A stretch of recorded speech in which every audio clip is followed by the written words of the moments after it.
هل ممكن غلطة صغيرة في خطة سرقة تقلب حياتك لكابوس ملوش آخر؟ ويا ترى لو دخلت بيت غريب ولقيت أصحابه أجدع وأطيب مما تتخيل، هل ده كرم أخلاق فعلا؟ ولا فخ مرسوم لك بالملي؟ والسؤال الأهم، مين الوحش الحقيقي؟ الحرامي اللي عايز يسرقك ولا الدكتور اللي بيعالج جروحك بمنتهى الهدوء؟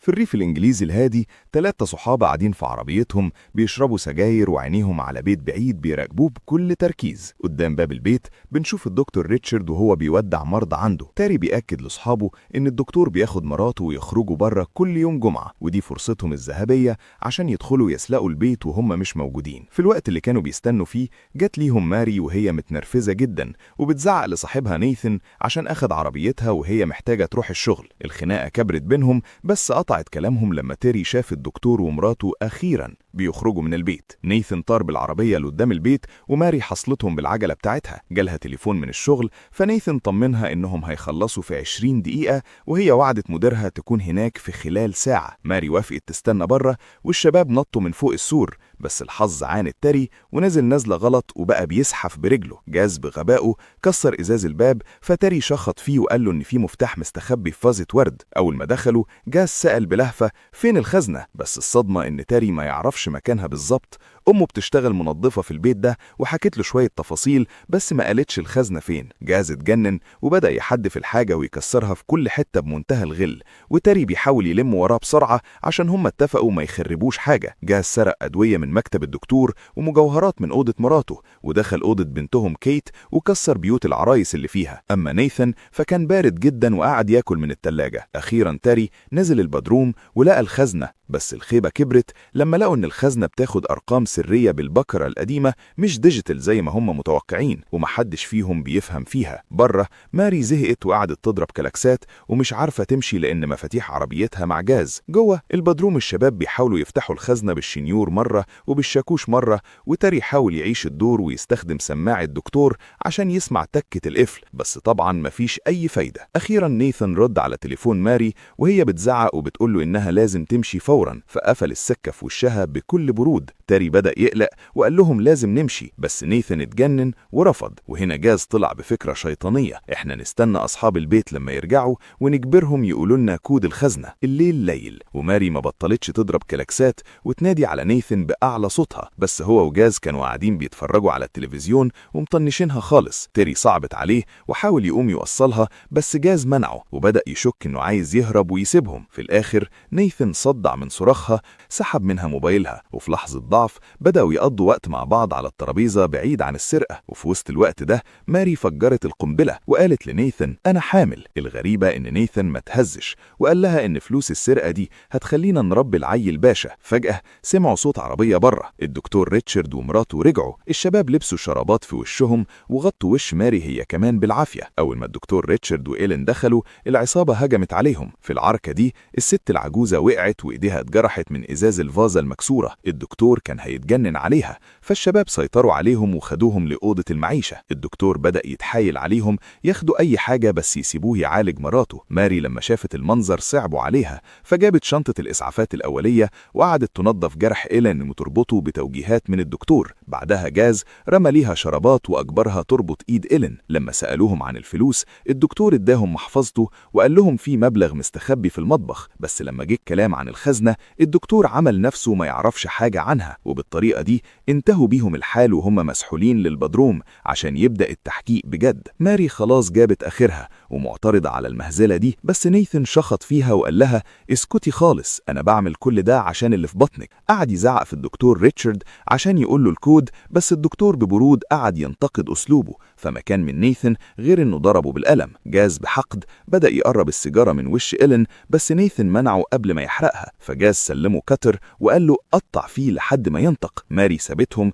وطلعت فوق وهي منهارة، فجاز طلع وراها. أول ما طلعت رمت الشراب من على وشها وطلعت تجري على الحمام وقفلت على نفسها عشان تطلب النجدة من التليفون الأرضي، بس للأسف جاز كسر الباب بقوة وجرها من شعرها لبره، وبعد ما كسر فيشة التليفون ربط إيدها بالشراب وخبط راسها في المراية وهو بيتهمها إنها عايزة تدبس نيثن في العيل وتتخلص من مستقبلهم. في البدروم الصراخ ملى المكان والدكتور ريتشارد بدأ يلعب على أعصابها أعصابهم. بص لنيثن وتيري وناداهم بأسمائهم الحقيقية، والصبلة إنه طلع هو الدكتور بتاعهم من وهم أطفال.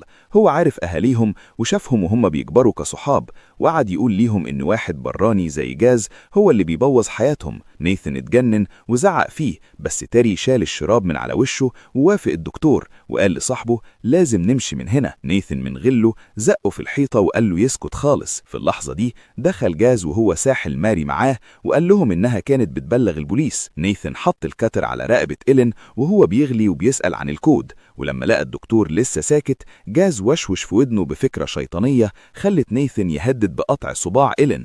وبما إن الدكتور لسه مصمم على رأيه، جاز طلع مسدس ووجهه لصدر الدكتور وأمر نيثن ينفذ ويقطع الصباع فورا. أنا قلت كده برضو في الأول إن الدكتور ده برنس وعارف مصلحتهم، بس اللي بيحصل غير كده خالص. العصابة بتتفكك من جوه والدم بقى هو اللغة الوحيدة في البدروم. بعد شوية تردد نيثن رجع لورا وقرر إنه مش هينفذ، وقال لجاز اعملها أنت لو راجل. طبعا قامت خناقة بينهم، وجاز رفع المسدس في وش نيثن وبمنتهى الغل أجبره يقطع صباع الست. نيثن قعد يترجى الدكتور يقول الكود وهو بيبدأ يشرط في صباع إيلين، بس في آخر ثانية لف وضرب جاز بالكتر في دراعه فالمسدس وقع من إيده. الاتنين نزلوا في بعض ضرب، ونيثن كان بيحاول يغرز الكتر في جسم جاز، بس جاز كان أقوى وقدر يسيطر عليه وطعنه هو الأول طعنة وحشة. الدكتور ريتشارد طلب يفكوه عشان يلحق ينقذ نيثن، بس جاز كان بيتريق عليه وهو بيربط جرح دراعه بحتة قماشة ولزق. وتحت الضغط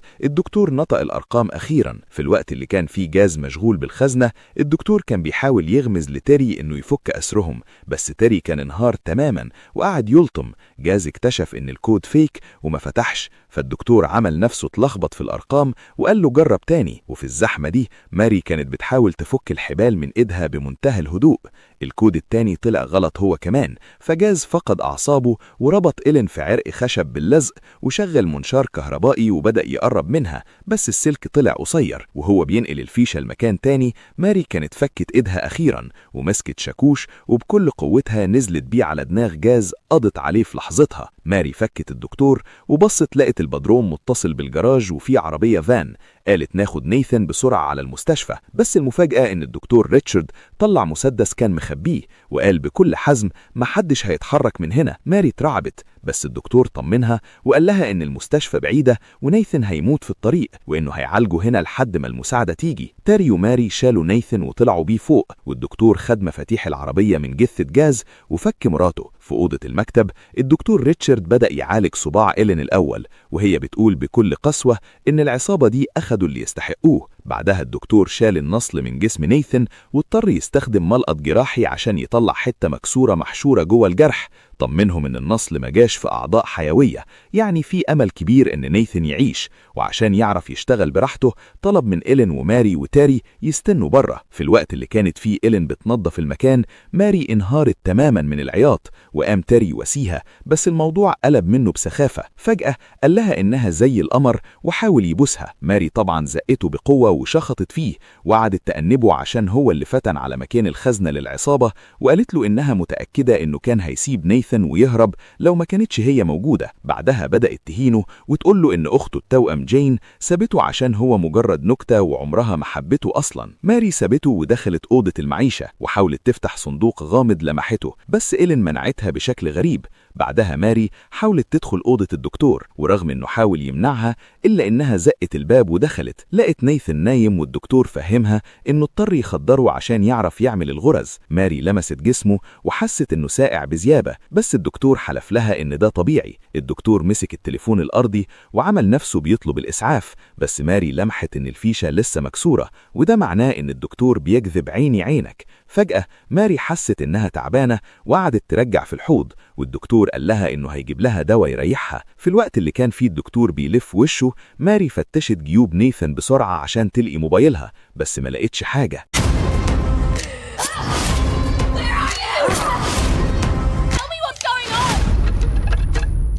لما الدكتور جاب لها الدواء طنشته ورجعت لأوضة المعيشة ولقت منظر غريب جدا. إيلين بتدي تيري حقنة في رجله عشان يخفف وجع العرجة بتاعته. ماري اترعبت وحاولت تهرب من البيت، بس لقت كل الأبواب مقفولة بالمفتاح. وفجأة إيلين ظهرت وراها وبدأت تزعق لها بجنون عشان ما قلعتش الجزمة، والصدمة إنها نادتها باسم بنتها الميتة كيت وقامت ضرباها بالقلم.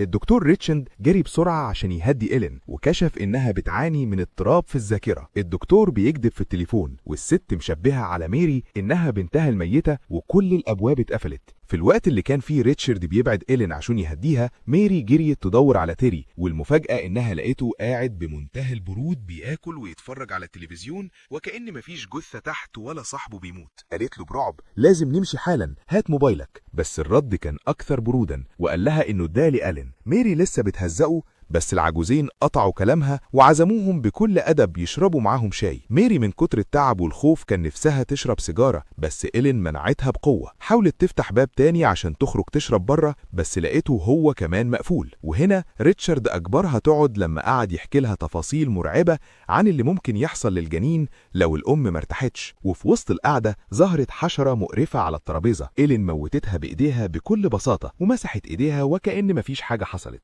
بعدها ريتشارد وراهم صورة بنتهم الميتة كيت وقعد يحكي حكايات عن طفولتها. إيلين جت تشرب الشاي بتاعها، بس ريتشارد منعها بسرعة وبدل كوبايتها بكوباية ميري في حركة مريبة جدا. الموضوع موقفش عند كده، الدكتور طلع ألبوم فيه كل المقالات اللي اتنشرت عن البنات المراهقات اللي اختفوا في المنطقة دي، والصدمة إن بينهم صورة جين أخت ميري التوأم، وقال بكل بجاحة إن الألبوم ده تقدير لذكراهم. تيري جه يشرب اللبن بتاعه، بس ميري وقفته وصرخت في ريتشارد وعايزة موبايلها. الدكتور عمل نفسه مش فاهم، فبدأت تعدله كل الكذب اللي كذبه من أول الليلة. لما العجوزين طلبوا منها تهدى وتشرب الشاي، ميري فقدت أعصابها تماما وقامت زقة كل اللي على الترابيزة ومسكت سكينة وهددتهم افتحوا الباب حالا. الدكتور بيبدل الكوبايات والألبوم فيه صور المختفين. الحكاية مش مجرد عيلة مجنونة، دول صيادين بشر. يا ترى السكينة دي هتفتح لميري طريق للهروب، ولا هتكون السبب في إن صورتها تتحط في الألبوم جنب أختها؟ بمنتهى السهولة ريتشارد مسك إيدها ولواها وسحب منها السكينة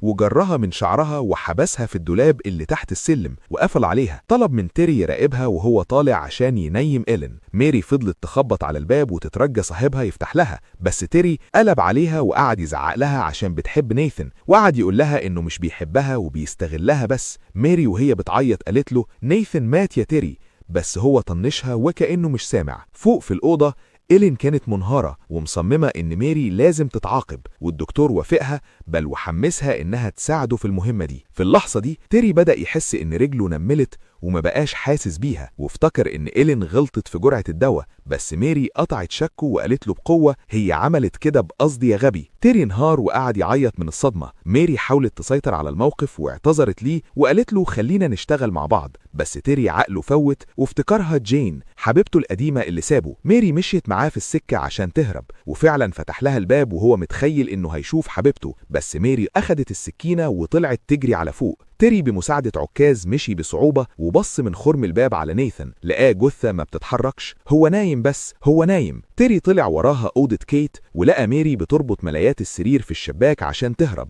لسه متخيل إنها جين وبيعاتبها إنها سابته وهي بتسايره بأي كلام عشان تخلص. وهو بيحاول يبوسها زقته ووقع على السرير، وفجأة رموا عليهم قنبلة غاز في الأوضة ونزل لوح حديد قفل الشباك تماما. الدخان ملى المكان وهم بينزعوا عشان يتنفسوا، وهم بيحاولوا ينزلوا لقوا البيت كله بيتقفل بحديد والدخان في كل حتة. تيري اتكعبل ووقع من على السلم وميري جريت تساعده، بس هو لسه في حالة إنكار وبيقول لازم نساعد الدكتور ومراته. في اللحظة دي إيلين هجمت بجنون ومعاها كرباج وبدأت تضرب ميري بغل وكسرت فازة على ظهرها. ميري وهي واقعة على الأرض قدرت تحدف فازة في وش إيلين وتوقعها وأخدت منها الماسك اللي كانت لابساه، بس إيلين بسرعة غرزت حقنة في دراع ميري في الوقت اللي كان فيه ريتشارد بيسحل تيلي وبيبعدوا عن المكان. ميري بتاخد إيلين للمطبخ وبتربطها في الفرن، بتضربها بالقلم كتير وهي بتطالب تعرف كان فيه إيه في السرنجة، وأسنان إيلين بتقع وهي بتضحك. فجأة ريتشارد بيظهر ورا ميري وبيشيل الماسك قبل ما يبدأ يخنقها. ميري بتعض إيده وبتضربه بالرجل في منطقة الحوض قبل ما تمسك الماسك تاني، ومع ذلك ريتشارد بيكسر طبق على دماغها. بعد كده ميري بترد له الضربة بإنها بتضربه بطاسة وبتزقه بره المطبخ وبتزن إيده في الباب. بترزع الباب الباب مرة ورا مرة لحد ما بيفقد صباع. للأسف ريتشارد بيكسر شباك الباب وبياخد الماسك من ميري اللي بتجري تزق الترابيزة قدام الباب عشان تسده.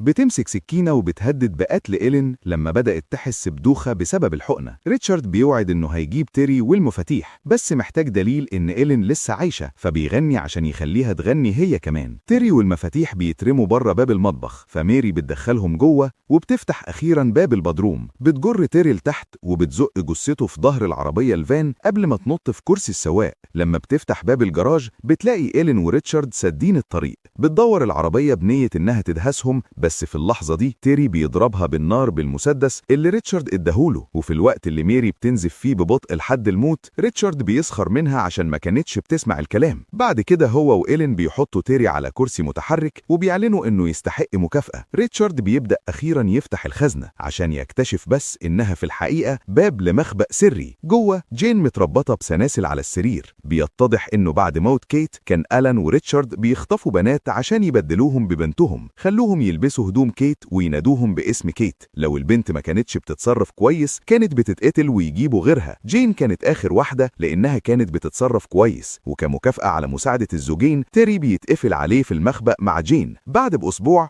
تيري اللي اسمها جين بتخلص تنظيف البيت من غير ما تشك في أي حاجة. ما بتشوفش حلق ابنها على الأرض لأنها بتدوس عليه. في الجنينة الزوجين بيزرعوا شجيرات جديدة عشان يخبوا الجثث المدفونة. وهي خارجة جين بتقول لمديرينها إنها قلقانة عشان ابنها مش موجود. ألان وريتشارد بيقولوا لها ما تقلقيش عشان الشباب بيحبوا يهربوا أحيانا. الفيلم ده بيقول لنا إن الشر ممكن يكون متداري ورا وش ملاك، وإن الطمع بيعمل بشر لحد ما يقعوا في فخ ناس أشر بكتير منهم. الغدر دايما آخره سواد، واللي يبيع صحابه عشان ينجب نفسه هيلاقي نفسه في الآخر مسجون في زنزانة الندم. دي كانت نهاية الحكاية المأساوية في بيت الدكتور ريتشارد، نهاية تثبت إن البشر هم أرعب وحوش على الأرض. لو عجبتكم الحكاية ما تنسوش تدوسوا لايك وتعملوا سبسكرايب وتفعلوا الجرس عشان يوصل لكم كل جديد من عراب الأفلام، وشكرا على المشاهدة.